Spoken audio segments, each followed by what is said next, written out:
இன்னொரு ஆபத்தான அதே கூட்டத்தில் விதிக்கிறான்.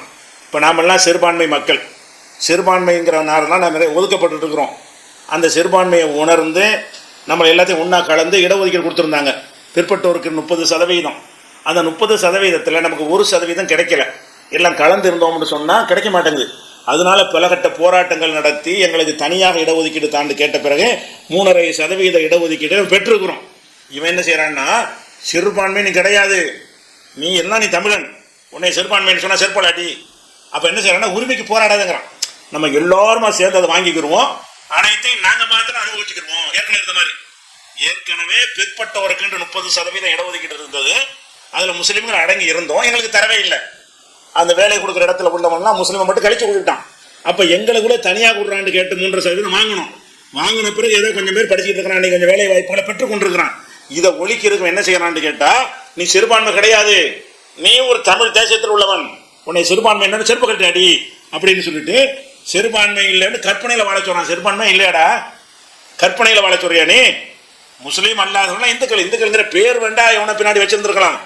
அவர்கள் வெள்ளக்காரன் காலத்திலையும் பல கடவுள் நடந்திருக்கு. இஸ்லாத்துக்கு எதிராக இந்துக்கள் பேர் வைக்கிறதுக்கு முன்னாடி முஸ்லீமுக்கு எதிராக பல தெய்வம் வணங்க வழிபாடு செய்கிறவங்களாம் ஒன்று திரண்டு கொள்வார்கள். அவங்களுடைய பேர் என்னவா இருந்தாலும் சரி, அந்த மாதிரி தான் இருந்திருக்கே தவிர நம்ம சிறுபான்மை தான்.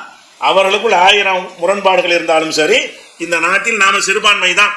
சிறுபான்மைன்றதை விளங்குனாத்தான் உன்னுடைய உரிமையை பெற்றுக்கொள்ள முடியும். நம்ம எல்லாம் ஒன்னொன்று கலந்தாண்டு வையே, உன்னை இப்போ ஏற்கனவே இடஒதுக்கீட்டில் உன்னை ஏமாத்திடுவாங்க. இவன் என்ன பண்ணுறான், திட்டம் போட்டு சிறுபான்மை கேட்க நல்லா இருக்குல்ல, நம்மள சிறுபான்மையாக இருக்கணும், தொய்வாக இருக்கான், அவன்கிட்ட போயிட்டு சிறுபான்மை கிடையாது, நீ தான் பெரும்பான்மை சிரிப்பான். இந்த பெரும்பான்மை என்னத்துக்கு இதை சொல்கிறான்? அதுக்கு பின்னாடி உள்ள விஷம் என்ன? நீ சிறுபான்மை இல்லைன்னு மமதையில் இருந்தாயானால் உனக்குன்னு வரக்கூடிய எல்லாம் போயிடும். நீ நான் ஒன்னொன்று சொல்லி வாங்குற இடஒதுக்கீட்டை எல்லாம் அவங்க எடுத்துக்கிறாங்க. அது பயிலாக எழுதி வச்சுட்டாங்க ஆவணத்தில் வர, சந்தேகத்தோட உன்னை கையாளணும்னு. அப்போ இதெல்லாம் கேட்டு உன்னை முஸ்லீமுக்கெல்லாம் சேர்த்து இடஒதுக்கீடு வாங்க வேண்டியது, வாங்கிட்டு நீ சிறுபான்மையெல்லாம் சொல்லாது, எல்லாம் நம்மெல்லாம் ஒன்று தான் அப்படி சொல்லி வாசல் நில்லு, தெருவில் நில்லு என்பதற்கு சிறுபான்மை மக்களை சிறுபான்மை இல்லைன்னு சொல்றாங்க. எவ்வளோ பெரிய ஆபத்து, டேஞ்சர் அது. சிறுபான்மை என்பதற்காக நாட்டில் எவ்வளோ அந்த சலுகைகள் உரிமைகள்லாம் கொடுக்கப்பட்டிருக்கு. அது இல்லைன்னு சொல்லிட்டு அதெல்லாம் என்ன செய்யறான், இழந்துட்டு போ, தெருவில் நில்லு அப்படின்னு சொல்ற காட்சியை பாருங்க. அதையும் சொல்றான் பாருங்க, சிறுபான்மை இல்லைங்கிறான்.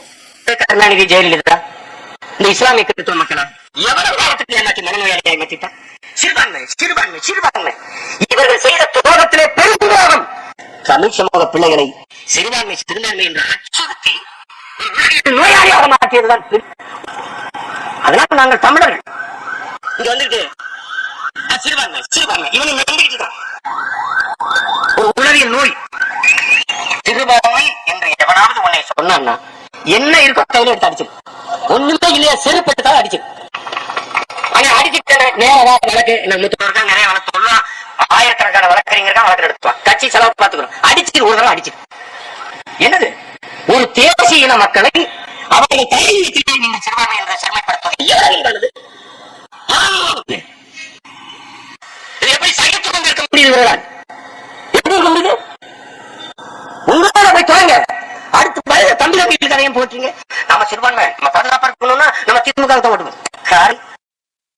திமுக ஓட்டு போடுற டாபிக் வேற திருப்புறா. இது திமுக ஓட்டு போடுறது இல்லடா, நாங்க சிறுபான்மையா இல்லையா, சிறுபான்மையா இருக்கிற மக்கள்கிட்ட வந்துகிட்டு சிறுபான்மை செருப்பை கட்டி அடிக்க சொல்றேன்.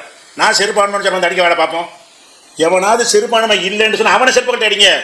சிறுபான்மையா இருக்கிற உங்களை சிறுபான்மை கிடையாது ஏமாத்தி நம்மளாம் தமிழ் தேசிய மதத்தில் விட்டுட்டு வந்துருங்க என்று கூப்பிட்டானையானால் சிறுபான்மையா இருக்கிற முஸ்லீம்கள் இவனை செருப்பு கட்டி அடிக்கணும். இப்படி சொல்லக்கூடியவன எவனாவது வந்தான்னு சொன்னா செருப்பு கட்டி நீங்க அடிங்க. ஏன்டா சிறுபான்மையா நாங்கள் இருக்கிற இந்த கண்ணுக்கு போது யதார்த்தமான நிலைமை, எல்லா வகையிலும் நாங்கள் தனியாக ஒதுக்கப்பட்டு கிடக்கிறோம், எங்களுடைய உரிமைகள் எல்லாம் பறிக்கப்பட்டிருக்கிறது. அந்த சிறுபான்மைங்கிற சொல்லித்தான் அரசியல் சாசனம் சில உரிமைகளை மாதத்தை நடத்திக்கலாம், பள்ளிக்கூடம் நடத்திக்கலாம் அது வழங்கி இருக்கிறது. நீ சிறுபான்மை இல்லைன்னு ஆயிட்டீங்கன்னு சொன்னா அதுவும் கிடையாது. என்ன செய்யணும், 2.5 கலந்து போய் அப்ப நீ என்ன செய்யணும், உருவ வழிபாடு செய்யக்கூடிய நீ மாறிக்கொள்ளணும். அப்ப சிறுபான்மையே இல்லை. அங்கே சொல்ல போனா எந்த நாட்டில் அது கேட்கறான், எந்த நாட்டிலடா சிறுபான்மைங்கிற மத அடிப்படையில் சிறுபான்மை வச்சிருக்காங்கிறான். ஐக்கிய நாடுகள் சபையிலே என்ன செய்யுது, சிறுபான்மைக்காக வேண்டி இதாக கொண்டாடுறாங்க நாள், சிறுபான்மையருக்காக வேண்டி ஒரு நாள் கொண்டாடுறாங்க. அதுல என்ன சொல்றாங்க, மத அடிப்படையில் சிறுபான்மையா இருக்கக்கூடியவர்கள் சிறுபான்மை மக்கள் அவங்க உரிமையை பார்க்க வேண்டும் என்று ஐக்கிய நாடுகள் சபை கணக்கில் எடுத்திருக்குது. இவன் சொல்றான், எந்த நாட்டை உலகத்தில் எந்த நாட்டில் மத அடிப்படையில் சிறுபான்மை என்று எடுத்துக்கொண்டிருக்கிறார்கள் அப்படின்னு கேட்கறான். அப்ப எந்த அடிப்படையில் கேட்கறான்னு சொல்ல முடியுமா? எந்த இடத்துல கேட்கிறேன்? அரசு ஐநாவுடைய சாசனத்தை டிசம்பர் 18 டேட் என்னது? டிசம்பர் 18 ஐக்கிய நாடுகள் சபையில் சர்வதேச சிறுபான்மையினர் தினம் உலகமெல்லாம் அது கொண்டாடுது அதிகாரப்பூர்வமாக. அதனுடைய ஆவணத்தில் என்ன இருக்குன்னு கேட்டால், மொழி அடிப்படையில் சிறுபான்மையினர்கள், மத அடிப்படையில் சிறுபான்மையினர்கள் எல்லோருடைய உரிமைகளும் பேணணும்னு சொல்லி உலகமெல்லாம் ஏற்றுக்கிட்டு இருக்கிற ஒன்றை உலகத்தில் எங்கேயும் இல்லைங்கிறான். எந்த நாட்டடா மத அடிப்படையில் சிறுபான்மை வச்சிருக்காண்டு? ஐக்கிய நாடுகளில் வச்சிருக்காண்டா மடப்பையில. அப்ப ஐக்கிய பையில எவ்வளவு பெரிய ஐக்கியத்தை பண்றான்? முஸ்லீம்களை வஞ்சிச்சு சத்தம் போட்டு ஏமாத்த போனீங்கன்னா பார்த்துட்டு போனாங்க. அப்ப சிறுபான்மைக்கு மதத்தின் அடிப்படையில் சிறுபான்மை இல்லைன்னு சொல்ற காட்சியை பார்க்கிறோம். அதனால அந்த சீமான் ரொம்ப ஆபத்தான ஆள் என்பது அவர் மதத்துக்கு தான் அழைக்கிறான். அதுல எந்த சந்தேகமும் கிடையாது. அரசியல் சாசனத்துல 30வது சரத்து என்ன செய்யறது? மதம், மொழி ரெண்டு அடிப்படையில் சிறுபான்மை இருக்கிறாங்கன்னு சொல்லுதா இல்லையா?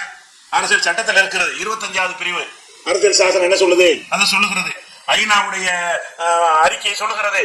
அப்ப சிறுபான்மையினர் இருக்கு. அப்ப முஸ்லிம்கள் சிறுபான்மை இல்லை அப்படின்னு என்ன அர்த்தம்? நீ எங்களோட ரெண்டா கலந்துரு, நீ உனக்குன்னு எந்த ஒரு வழிபாடு ஆடையாலும் வைத்துக் கொள்ளாத, உனக்கு பள்ளி வாச கபரஸ்தான்லாம் விட்டுரு, நம்மெல்லாம் எல்லாம் ஒண்ணு என்று சொல்லி இதே மாதிரி சாமி கும்பிடுறதுக்கு உனக்கு கூட்டு போறதுக்காக அழைக்கிறானா இல்லையா? நான் எப்போ அழைச்சேன்னு சொல்லிட்டு அந்த கூட்டத்தில் அழைக்கிறான். எப்போ அழைச்சேன்னு உனக்கு அரசியல் பண்றான், அரசியல் மட்டும் பண்ணு. அப்ப பகுத்தறிவுல இருந்து கட்சி உண்டாக்கணும் கூட இதை பேச மாட்டேங்கிறான். பகுத்தறிவாளன் கட்சி கூட என்ன செய்யறான்? மதத்தை விட்டு புட்டு எங்க இடத்துக்கு வாங்கன்னு கூப்பிடல, திமுக காரன் கூப்பிடல. நீ என்ன செய்யற? நீ வந்து மதத்தை எல்லாம் விட்டுட்டு வான்னு கூப்பிடுகிறாய். கூப்பிட்டுட்டு அவன் என்ன செய்யறான்? நாங்களும் இந்துக்கள் தானு சொல்றான். அவனு சொல்றான். நீ என்ன செய்யற? எல்லாத்தையும் விட்டுற சொல்ற. விட்டுற சொன்னாலும் பரவாயில்லை, நீ நாத்தியனா இருந்தா அது ஒரு கணக்கில் எடுத்துக்கொள்ளலாம். நீ விட்டு சொல்லிவிட்டு என்னது எதை கூப்பிடுற? ஆவணத்தில் என்ன எழுதி வச்சிருக்கிற? நம்ம முப்பாட்டு முருகனை வழிபடணும், சிவனை வழிபடணும், அந்த நவராத்திரி கொண்டாட வேண்டும், என்னென்ன திருவிழாக்கள் இருக்கு அத்தனையும் கொண்டாட வேண்டும். அதுல வந்து சேர்ந்து கேட்கிறான். எவ்வளவு ஆபத்தான ஒரு அயோக்கியன் விளங்க